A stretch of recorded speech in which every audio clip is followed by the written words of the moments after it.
Alright, welcome back. More wires. So, we had been living with extension cords going through the living room, and that was not a permanent solution. So, I had an electrician friend come over and give me some ideas, and this is what came up with, and I just finished installing it about 30 minutes ago. So over on the right side, that's my main panel. On the left side is a sub panel. So what I've done is the top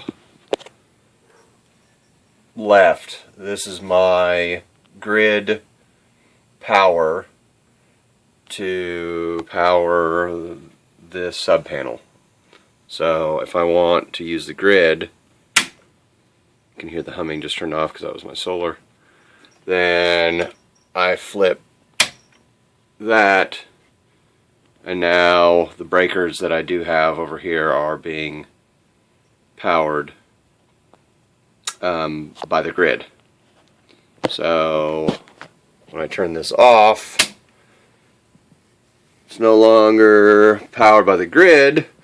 And then, if we briefly go over here, I have this 10-3 wire that I made a plug, kind of extension cord. I'm going to have to do something with this. It goes back behind there and goes in here where I have my hot from my 30,000 watt inverter. And then I have my common and ground, which the ground is also connected to right there. So when I turn this on, you can hear the buzzing. Now the circuit breakers that I have moved over here are now powered by the solar. So right now I'm starting small. This is the living room, like utility room, and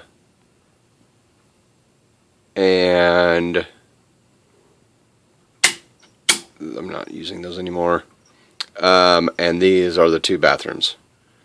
So that's what I'm trying with. I tried, this is the, was going to be the two sides of the kitchen, the west kitchen counter and the east kitchen counter. I just tried those. And the under and over cabinet lighting, I have LED lights that are 12 volt LED strips that are powered by a mini inverter. Well, that does not like my modified sine wave. So whenever I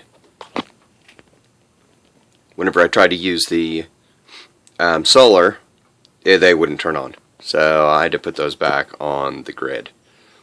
So as of now, just the two bathrooms and the living room, but those are, the two main places that we go. Everything else is usually shut off unless we're in the kitchen cooking. I'm hesitant to mess with the bedrooms yet.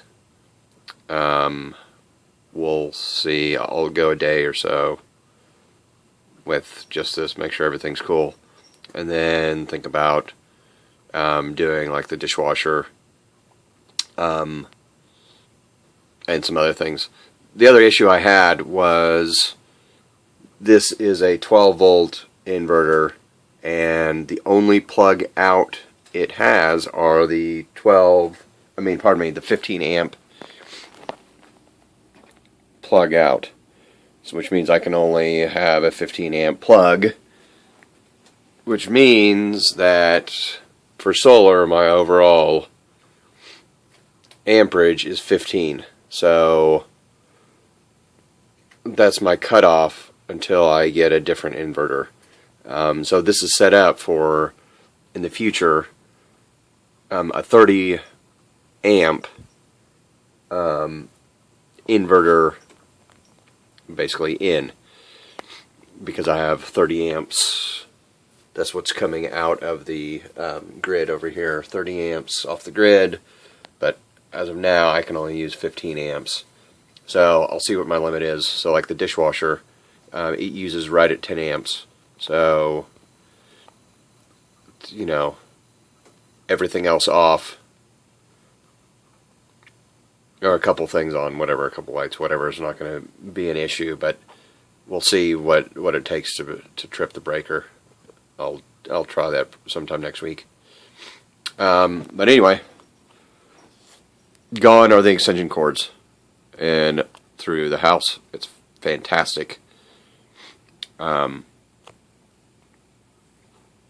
It went a lot smoother than I thought it was going to, and that's that. Thanks for watching.